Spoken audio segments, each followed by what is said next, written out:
Hey, Brian from Garage Mahal. Today I have a pet electronic fence. So there's a lot to this, so let's go through it together.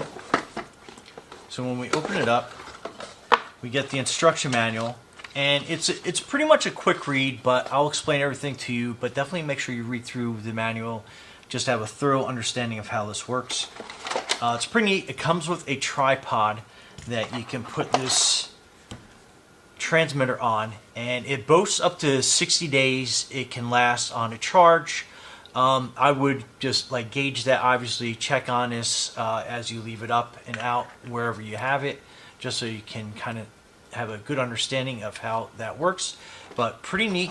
So that's the tripod that it sits on, and you can adjust this for best transmitting outdoors, but this is great. So you can, what I do is I keep this kind of indoors when I'm ready to put my pets outside. I put the collar on them, Sadie and Sophie, you'll see them in a minute, and then I basically put this outside, and I kind of know how far it goes. So we'll take the tripod off, but that is really neat. So you get two charging cables, so you can charge the transmitter and the receiver, which is the collar, basically at the same time. The collar seems like it goes, it lasts a couple of weeks, but again, it may vary depending on how often your pet goes out of range or in range, or how often they're on the border of the range, because the transmitter is always going to be transmitting with this when it's out. So again, battery life may vary, so definitely keep an eye on it in the beginning, just so you can kind of understand from that. These are two testing pieces, so you can check the static, the static part of the collar, the electrodes on that. This is the collar itself, so just to size to your pet. So this basically kind of have to go through here, but we're gonna put the transmitter and stuff on there, but it does have a quick release, so that comes on and off pretty well. Then these are the transmitter pieces that hook up to the collar, and I'll kind of open that, and that's for the static part. These bags usually never open up pretty good, so we'll just pour the pieces in there as well. So you have the electrodes, which you can, you have two smaller ones and two longer ones to kind of give you an idea. So depending on how thick your coat is on your pet, so if you have a pet that has shorter hair, you want to use the shorter ones. Longer hair, you want to use the longer electrodes, and they simply basically just screw in here. And I would make sure that this also doubles not only as a test tool, but also to kind of ratchet these down. And I would make these on the tighter side when you are ratcheting these down with this tool. Not super tight, but you want to make sure that they are in the base pretty well. The reason being is I've had different smart collars in the past, and these tend to come out, especially if you have active dogs like I do. They do a lot of running, and for some reason they always kind of come out. So make sure that you have them on on the tight side. Okay, so programming this is fairly simple. Let me go through that first. So power on, and I think you got a pretty good view of that, but let me zoom down a little bit, so we have more of a, there we go. Okay, so that's your power on. So to change the channel, simply just hit the channel button, 1, 2, 3. When you turn this on, it will look for the transmitter and it will connect. So let's turn that on real quick so I can show you. So turn on, and that typically starts blinking blue, but it has connected already, so it's a solid blue. But if I were to change the channel, that would start blinking, and then it would look to connect. So since we turned it on to channel 1, it's basically going to be connected to channel 1. So if you have it set to channel 2, turn this on, it will connect to channel 2. Okay, so now we're connected. So this is the vibration part of the collar, so you can kind of get a general idea of seeing how that is kind of buzzing. I believe my microphone will pick that up pretty well. So you have a 1 to 9 setting on that. So depending on So I don't know if you can hear the difference, but that's a lot lighter. And let me get the test tool out so we can do the static test on it as well. I have tested the static out on this. It's definitely gets your attention, so keep that in mind. So testing it, you have the 2 wire leads at the bottom.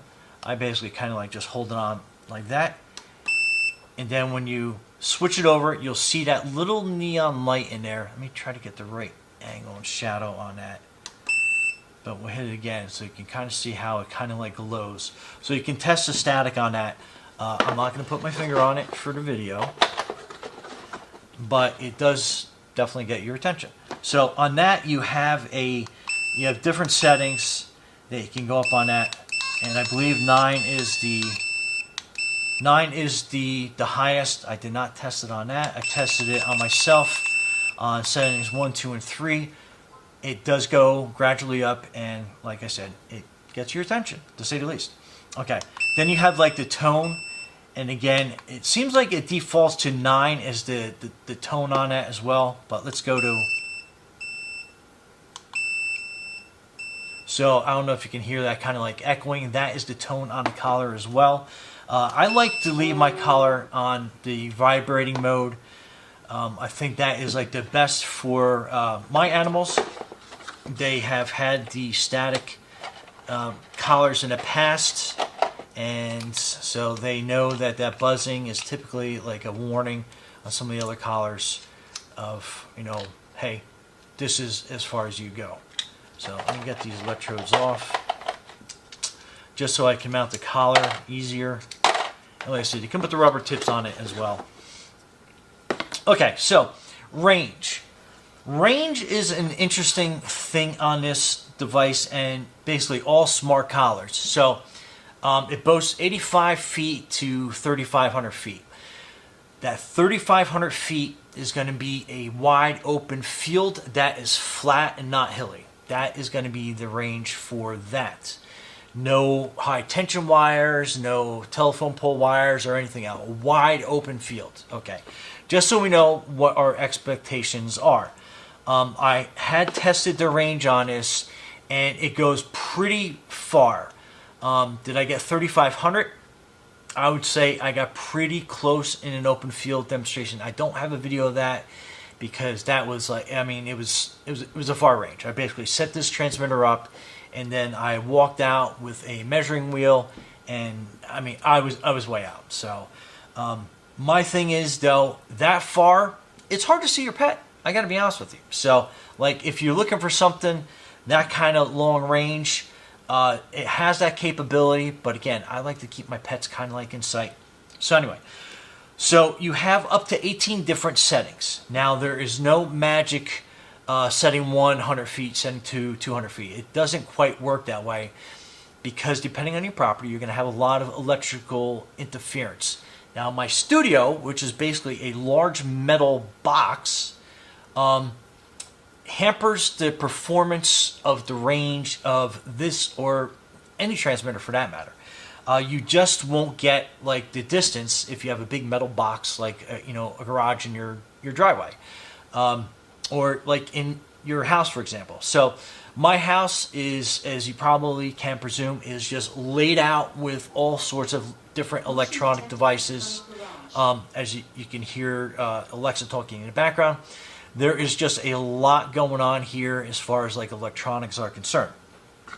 On setting 1, I barely get any range at all at my house. I walked out with the collar maybe 20 feet, like on setting 1. So not 85 feet, but it was like about 25 feet. But again, yours may vary because if you have a wide open backyard, you will probably get that kind of range. But if you're burdened down with a lot of electronic devices, like my house is, then that will probably not be that far. However, on settings like 5, I get well over 100 feet in my backyard. No problem. That's about as far as I want my pets to wander in my yard, is about 100 feet. We have a lot of wildlife back in the forest and stuff, and I don't want them wandering too far back. Trees. Another thing, the back of my yard, which I'll show you, is just, I mean, I live on the edge of a protected forest. So once you step about 25 to 50 feet into the forest, the signal on this diminishes significantly just because there's a bunch of trees in the way. So a lot of these things just keep in mind. So again, you can go up to 18. So at 18, I can go pretty far into the forest to the point where I am able to turn around. I can't see my house clearly because there's all sorts of trees in the way. However, the signal on the receiver, the collar, is not that great because there's trees in the way. So the more trees you have, it's going to greatly affect the distance of the transmitter overall. But this thing is absolutely fantastic. I absolutely love it. I love the fact that I can bring this to like a family party, set this up on the porch, and I don't have to worry about my pets getting too far away from the family. I usually set it at the lower settings, 3, 4, 5. So I'm keeping my pets within 75 to 100 feet of this transmitter of the house, wherever we're staying at, having a party at, wherever. And it does a significantly great job at that. But again, there is a training process involved.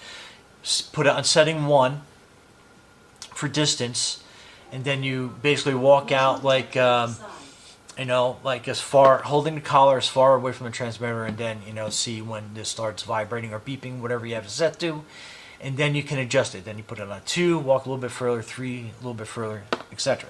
So if you hit M, that is basically going to set up the first range, and then you can set your settings. Oh, let me get a frame. So if you hit the M button here, that is going to set up your range. So like I have button 5. Let me kind of get out of some of the reflections here. So I usually set it on 5. You can go 6, 7, 8, all the way up to 18. Let me do that real quick. So 18 is the max range. Again, it says it is 85 feet to 3,500 feet on a clear, sunny day in a wide open field. And again, back, setting this all the way back down to 1. But like I said, I usually keep it on about 5. That's about as far as I want my dogs to wander out into the yard. But that's how you set up the range. And then when you're done, you basically just hit M, and then it's basically locked in. And we go from there. So again, pretty simple to set up. You put it onto the tripod, which is pretty awesome. And obviously, the higher this is in sight, let me set this up here. It's got that little foot thing on the bottom so you can tighten it. Let me just spin that around. So it has, obviously, I have a deck, so it's a little bit raised. I don't want to say you want to like raise it crazy height in the air, but if you have this, 10, 12 feet off the ground, like how high a deck is, some decks, that will give you a better, clearer range as well, because it'll kind of like blanket that area and the electronic fence. Now, my deck has a corner that goes around the house. My pets like to go over there, and again, this range is significantly reduced when they go around a corner. So it's not exactly a circle. It is probably a circle to as well as you can have it go on, around the corner of a building. Because the signal, of course, has to go through the building to get like the best range. So if I have 100 feet in my backyard, if my pets go off to the side, that gets reduced to probably about 40 or 50 feet at most. So just to kind of give you an idea, there is a little bit of human training involved as well as dog training. Now, how I've trained my dogs to respond to this is basically I put their collar on, I kind of know what the perimeter was at 5, and I would walk my dogs out, and as soon as it started beeping, I would basically kind of like pull back on their leash so they know that's as far as they can go. And then you basically kind of like walk the perimeter of the property, but make sure you obviously hold the collar in your hand, have it on vibrating mode or the tone mode, and then you can like walk the perimeter of property and kind of know exactly the ins and outs of where that pet can go. And again, while you're training them, set it to audio so they know, then train them again in vibrating so they know that is the exact same signal. I apologize if this video is a little bit longer, but there is a lot to training a dog to use one of these collars. My dogs are kind of like experts now because they've always had some sort of electronic collar on, so they are aware of the tones, the vibration, as well as the static shock. Fortunately, my dogs have not had the static shock on this collar or any other collars because they're pretty smart. They train really well. I've had one dog that I basically put like a vibrating collar on right away, and it was super easy to train him. His name was Jake. He's no longer with us. However, super easy to train on the electronic collars. This one I found to be significantly easy to train my pets on. Your pet's performance may vary. I'm not familiar with your pet, obviously, but some dogs train quick. Some dogs are a little bit less to train on them. So you may have to use the static in the beginning so they really get the idea of like, hey, I shouldn't be going beyond this limit. So they learn rather quickly that way. Then you back them off and you put them on to like the tone and or the the vibrating feature on this. This is great. I absolutely love it. It was a dream working with my dogs on this. Sadie and Sophie, they really got familiar with how far they could go. And the funny thing is, if one of them is wearing a collar and they hear the other collar, the other dog hears the collar vibrate or hears the tone, they back off too. So they don't necessarily have to be wearing a collar. They have to be in that same general area as my other dog. So it was kind of interesting, unique perspective to watch them kind of like learn from each other on this. But anyway, let's go out. I'll show you what it looks like on Sophie, and I can give you a general idea of how to set up the range and show you how far we can go and go from there. And again, results may vary depending on your yard, the electronics, the obstacles, the buildings that you have, and we go from there. Anyway, stay tuned. Okay, so that's Sadie, or Golden, and then that's Sophie. And then so again, I have this set up here, and it's going to be kind of difficult to see because it is a bright sunny day, but you can kind of see that set on 1. So I have it on like the whole vibrating thing. She's checking out what we're doing. So basically I'm going to walk out with this collar, and we're going to walk out on setting 1, and that's Aiden over there. He's doing some construction. So Sadie wants to wear this collar. She loves her accessories. So, but let's just walk out here, and then right about here is typically where that beeps. So kind of give you an idea about how far from the property. Maybe that's not 25 feet, so that's probably a little bit longer. So, but that's on 1, so I don't know, 40 feet, 50 feet, somewhere like that. And then we'll set this up on Sophie. So let's walk back. Actually, that's Sophie. And we're gonna set it up on Sadie. Like I said, she loves her little accessories. Okay, you ready? Okay. Okay, Sadie girl, sit. Okay, good girl. And then you size the collar. So you want about 2 fingers worth there. And you can cut this excess off if you needed. And she loves her accessories. They both love their accessories. But yeah, so anyway, that's pretty well set. Brian from Garage Hall with Sadie and Sophie. Be safe out there. Right, girls?